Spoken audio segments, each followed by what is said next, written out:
नमस्कार। मुद्दे की बात में आप सभी का स्वागत है। मैं हूं आपके साथ गरिमा वाजपेयी। मुद्दे की बात में आज बात करेंगे बेटियों से घात बड़ा अपराध।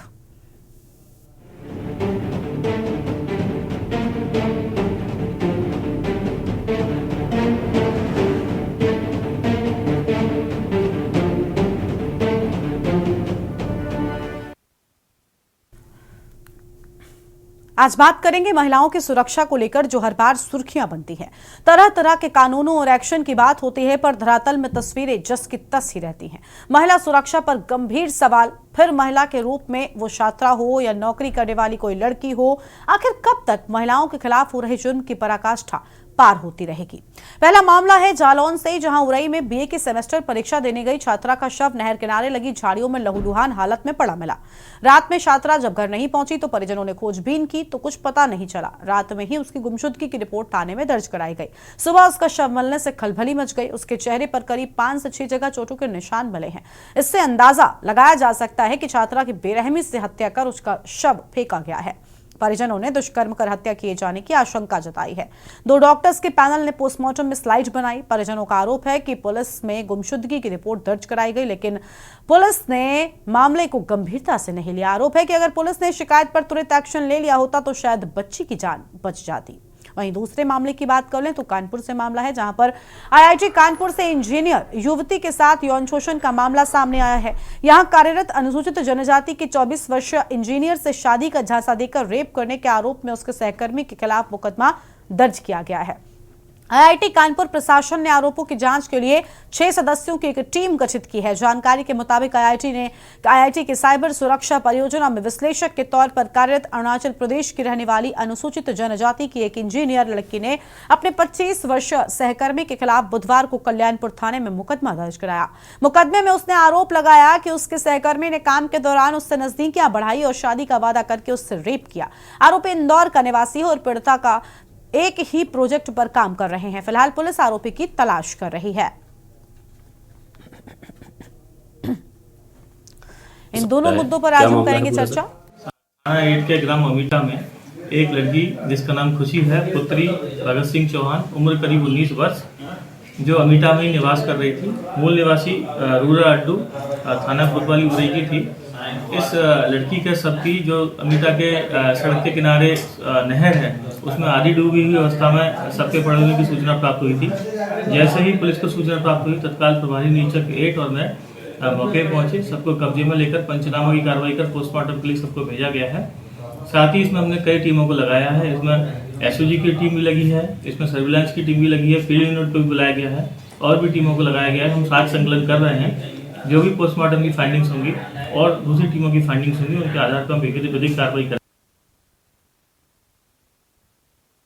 सब मिला है, क्या मामला है पूरा सर? थाना कल्याणपुर क्षेत्र अंतर्गत आईआईटी कानपुर के एक कर्मी द्वारा दूसरे कर्मी पर सहमति के बिना शारीरिक संबंध बनाने की शिकायत प्राप्त हुई है। पीड़िता की शिकायत के आधार पर थाना कल्याणपुर पर में अभियोग पंजीकृत कर आवश्यक विधिक कार्रवाई की जा रही है।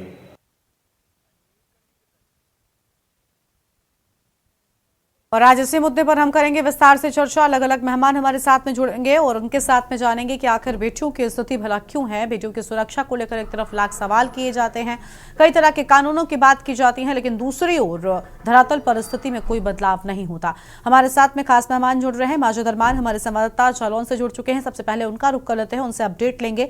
माजिद, पूरा मामला क्या है, एक बार विस्तार से बताएं और अब तक क्या एक्शन पुलिस की ओर से पूरे मामले में लिया गया है? जी बिल्कुल, आपको बता दें कि ये पहला मामला नहीं है। दुष्कर्म और लड़की से छेड़छाड़ इस तरीके से जो शव मिला, ये पहला मामला नहीं है। ऐसे कई मामले जालौन पिछले वर्ष से लेके अब कई मामले आ चुके हैं सामने। और जिस तरीके से ये घटना घटती है उसमें कहीं ना कहीं ये बहुत शर्मनाक घटना होती है, क्योंकि एक लड़की का शव, जो लड़की अपने पेपर देने जाती है, परीक्षा के लिए जाती है, और बाद में उसके शाम के टाइम उसका एक शव मिलता है और उस शव को लेकर पुलिस ये कहती है कि हो सकता है कि किसी वजह से इसकी मौत हो गई हो। और संदिग्ध परिस्थितियों में जिस तरीके से शव मिलता है तो कहीं ना कहीं ये जरूर कहा जा सकता है कि लड़की का कहीं ना कहीं दुष्कर्म जैसा मामला उसके साथ घटित हुआ है। हालांकि पुलिस ने इस मामले को लेकर छानबीन शुरू कर दी है, लेकिन जिस तरीके से उसका शव मिला है और शव को लेकर वो जो परिजनों ने जो आरोप लगाया और उनका साफ तौर से कहना है कि हमारी लड़की का अपहरण करके उसके शव के बाद छेड़छाड़ की गई है और उसके साथ जिस तरीके से बर्बरता करी गई है उसकी गहनता से जांच की जाए ताकि ये पता चल सके कि लड़की के साथ कौन लोग थे और किस तरीके से इसके हादसा हुआ। हालांकि पुलिस ने इसमें कुछ लोगों से पूछताछ के लिए जरूर उसको थाने पर बुलाया है और फोरेंसिक टीम इस पर लगी हुई है और लगातार इस पर जो है जांच कर रहे हैं। लेकिन पुलिस का साफ तौर से कहना यह है कि जिस तरीके से लड़की का गांव में आना जाना था और गांव से निकल कर वो जा रही थी तो कहीं ना कहीं इस पर कहीं ऐसा ना हो कि नदी जो आदि नदी में इसका शव जो डूबा मिला था तो कहीं ऐसा ना हो कि इसने आत्महत्या कर ली। लेकिन परिजनों का यही साफ तौर से कहना है कि लड़की का कोई किसी तरीके से टेंशन नहीं थी, ना परीक्षा का कोई उस पर दबाव था, ना किसी तरीके से उसको कोई दुश्मनी थी। लेकिन जिस तरीके से उसकी जो नंग अवस्था में जो बॉडी मिली है तो कहीं ना कहीं इस पे शक जरूर जाता है कि इस लड़की के साथ कोई गलत कार्य जरूर हुआ है।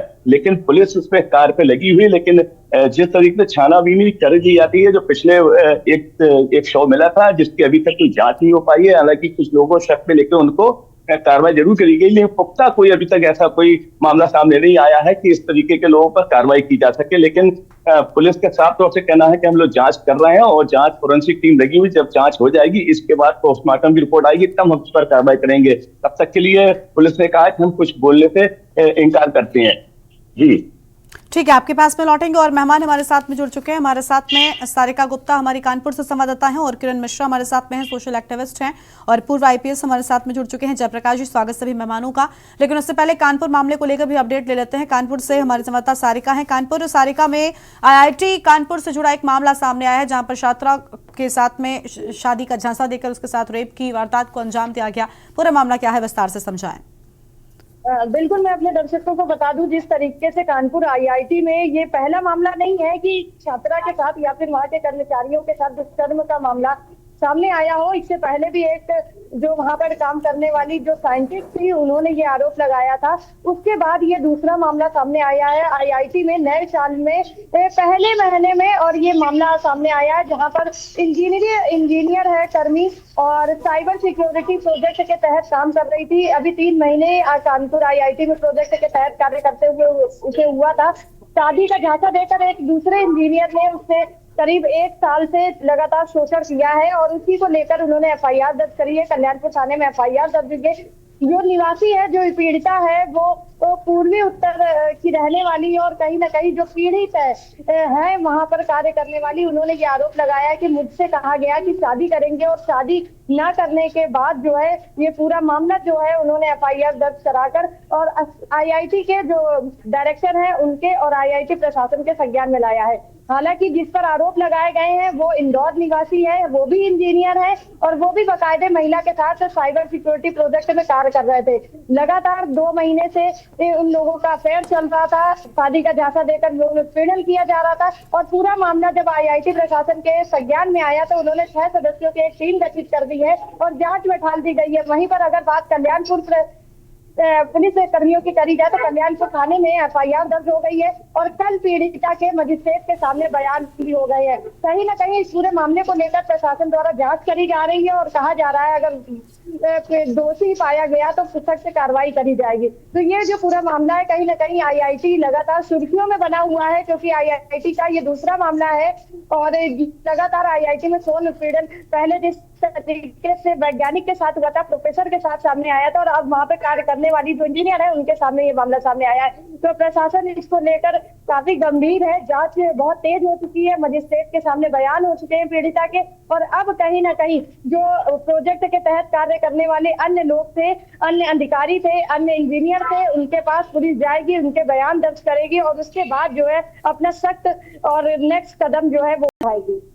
ठीक है, वापस लौटेंगे आपके पास में। हमारे साथ में किरण मिश्रा जी हैं, सोशल एक्टिविस्ट हैं और जयप्रकाश जी भी जुड़े हुए। जयप्रकाश जी का रुख कर लेते हैं, पूर्व आईपीएस अधिकारी हैं। बहुत स्वागत सर आपका।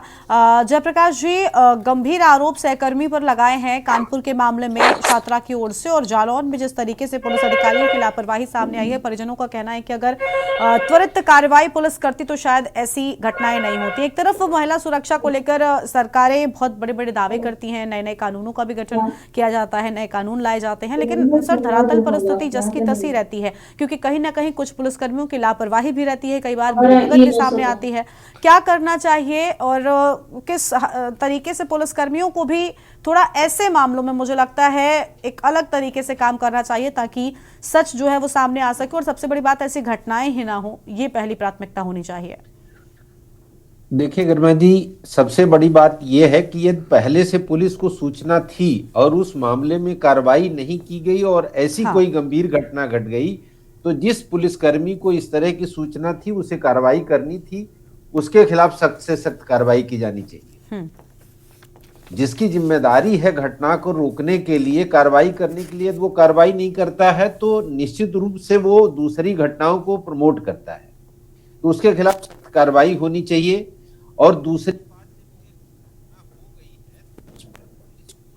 कार्रवाई करते हुए जो एविडेंस है कलेक्ट करना चाहिए और जो दोषी आदमी है उसके खिलाफ पुख्ता सबूत संकलित करके अदालत में उसे पेश करना चाहिए और जल्दी से जल्दी उसे सजा दिला करके समाज में एक मानक, एक प्रतिमान स्थापित करके करे, जिससे उससे बाकी लोग सबक ले सकें कि ऐसी कोई घटना करने पर उन्हें कड़ी से कड़ी सजा कानून और समाज देगा।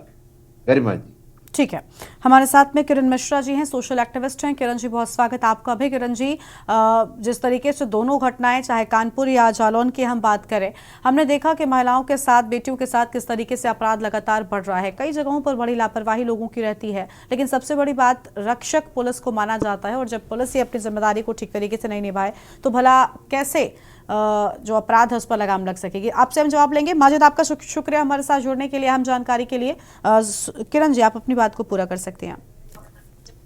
आपने बिल्कुल सही कहा गरिमा जी, अगर रक्षक ही भक्षक बन जाएगा तो फिर कहां से हम किससे सुरक्षा के लिए गुहार लगाएंगे।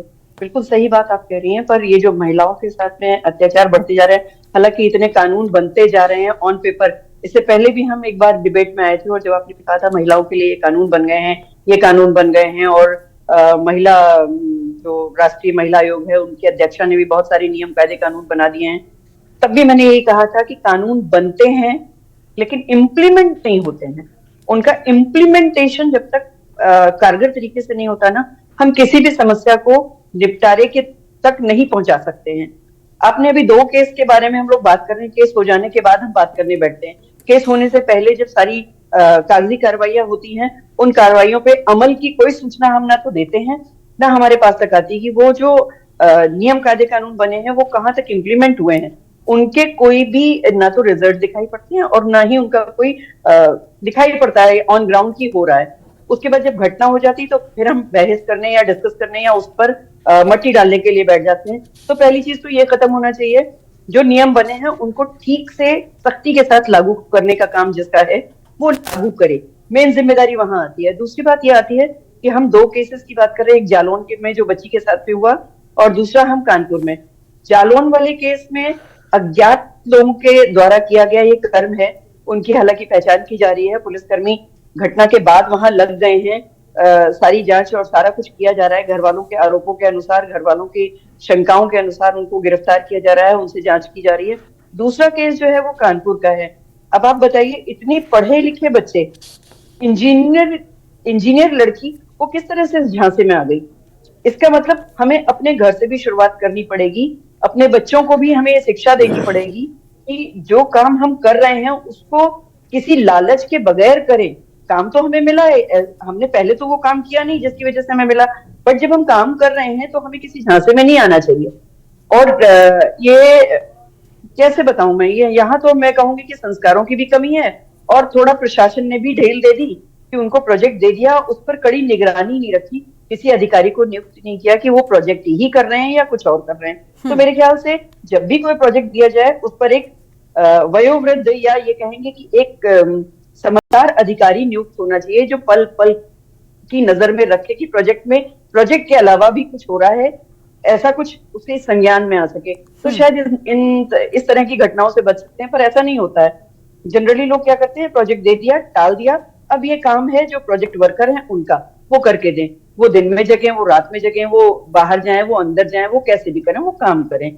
तो फिर ये तो अनियंत्रित प्रोजेक्ट हो गया।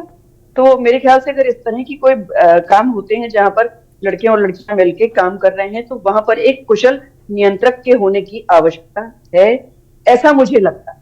गरिमा जी, ठीक है, हमारे साथ में कुछ और मेहमान बने हुए हैं, उनसे के साथ में भी हम चर्चा को आगे बढ़ाएंगे, लेकिन उससे पहले मुद्दे की बात में एक छोटे से ब्रेक के लिए यहाँ पर रुकते हैं, कहीं बचाएगा जल्द लौटेंगे।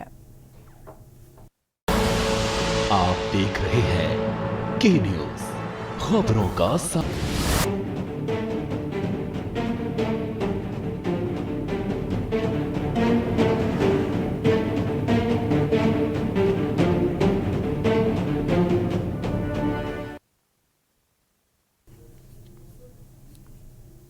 ब्रेक के बाद आप सभी का स्वागत है।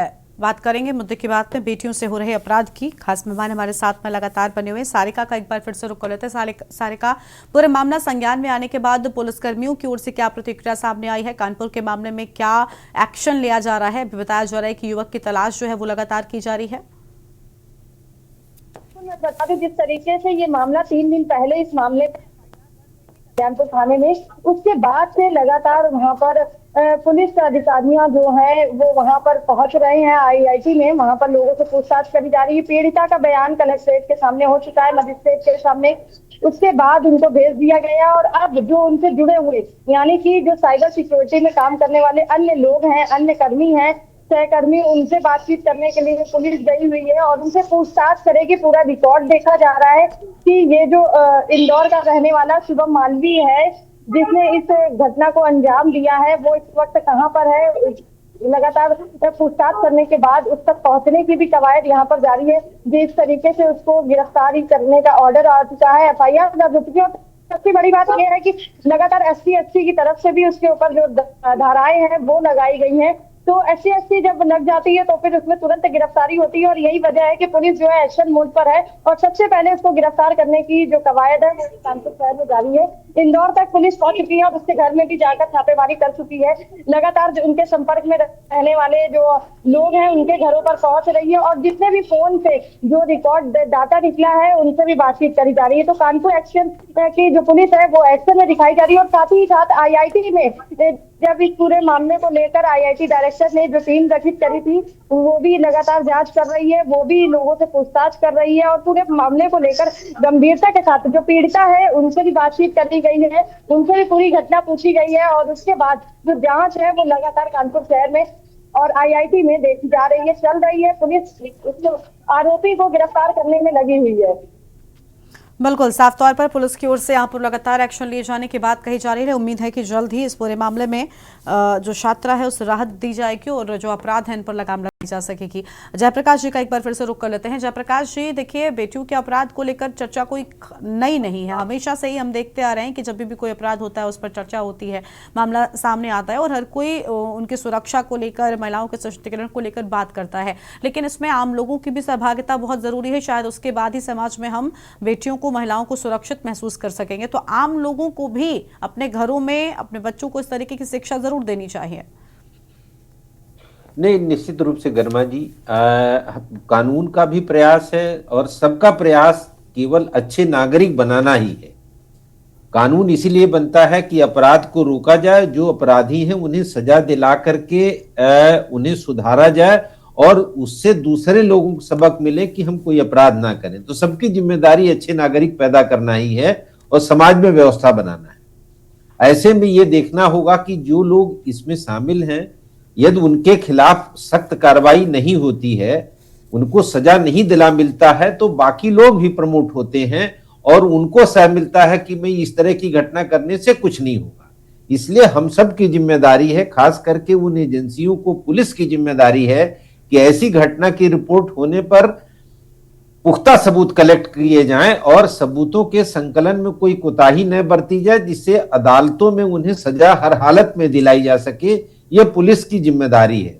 बाकी जो समाज के दूसरे पहलू हैं, सामाजिक कार्यकर्ता हैं और बहुत सारे लोग हैं, सबकी जिम्मेदारी है कि सबको शिक्षा दी जानी चाहिए, न केवल बेटियों को, पुरुषों को भी।